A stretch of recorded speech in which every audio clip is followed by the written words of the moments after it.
ഉറപ്പിക്കാനാകുന്നുണ്ട്. അതിലേക്ക് നമുക്ക് പോകാം.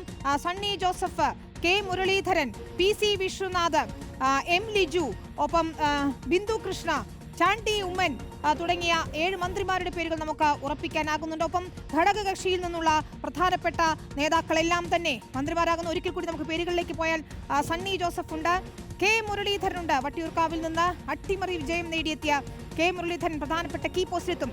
AP അനിൽകുമാറാണ് KPCCയുടെ വർക്കിംഗ് പ്രസിഡന്റായിട്ട്. AP അനിൽകുമാർ, KC വേണുഗോപാലിന്റെ വിശ്വസ്തൻ, അദ്ദേഹം മന്ത്രിസ്ഥാനത്തേക്ക് എത്തുന്നു. PC വിശ്വനാഥ്, യുവമുഖം, പ്രധാനപ്പെട്ട ഒരു വകുപ്പ് കൈകാര്യം ചെയ്യുമെന്ന് ഉറപ്പാണ്. ബിന്ദു കൃഷ്ണ, വനിതാ ശിശുക്ഷേമ വകുപ്പ് കൈകാര്യം ചെയ്യുമെന്ന് ഉറപ്പുള്ള വനിതാ മന്ത്രിയാണ്.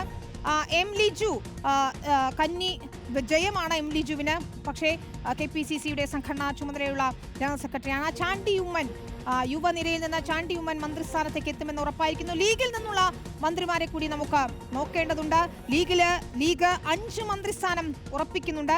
ലീഗ് മന്ത്രിമാരിൽ PK കുഞ്ഞാലിക്കുട്ടി, അദ്ദേഹം വ്യവസായം IT വകുപ്പുകൾ തന്നെ കൈകാര്യം ചെയ്യുമെന്ന് ഉറപ്പിക്കുകയാണ്.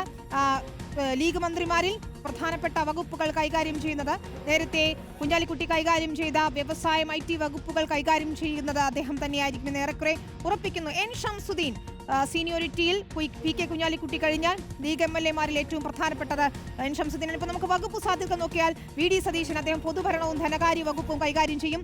രമേശ് ചെന്നിത്തല ആഭ്യന്തരവും വിജിലൻസും കൈകാര്യം ചെയ്യുമെന്നാണ് നമുക്ക് ഈ ഘട്ടത്തിൽ മനസ്സിലാക്കാൻ സാധിക്കുന്നത്. കെ മുരളീധരൻ നിർണായകമായ ആരോഗ്യ വകുപ്പിലേക്ക് എത്തുന്നു. ആരോഗ്യ വകുപ്പ് കെ മുരളീധരൻ കൈകാര്യം ചെയ്യും. സണ്ണി ജോസഫ് റവന്യൂ വകുപ്പായിരിക്കും കൈകാര്യം ചെയ്യുക എന്നുള്ള സൂചനകളാണ് നമുക്ക് ലഭിക്കുന്നത്. ഇതൊക്കെ സാധ്യതകളാണ്. അവസാനം അത് ഫിക്സ് ചെയ്ത് വരേണ്ടതുണ്ട്. ബിന്ദു കൃഷ്ണ വനിതാ ശിശുക്ഷേമ വകുപ്പായിരിക്കുമെന്ന് അറിയുന്നു.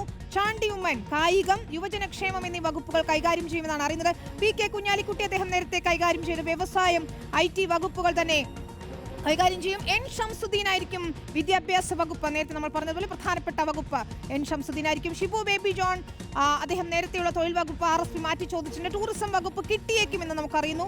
മോൻസ് ജോസഫ്, ഈ ജോസഫ് വിഭാഗം കൈകാര്യം ചെയ്യുന്ന ജലവിഭവ വകുപ്പ് തന്നെ ലഭിച്ചേക്കും.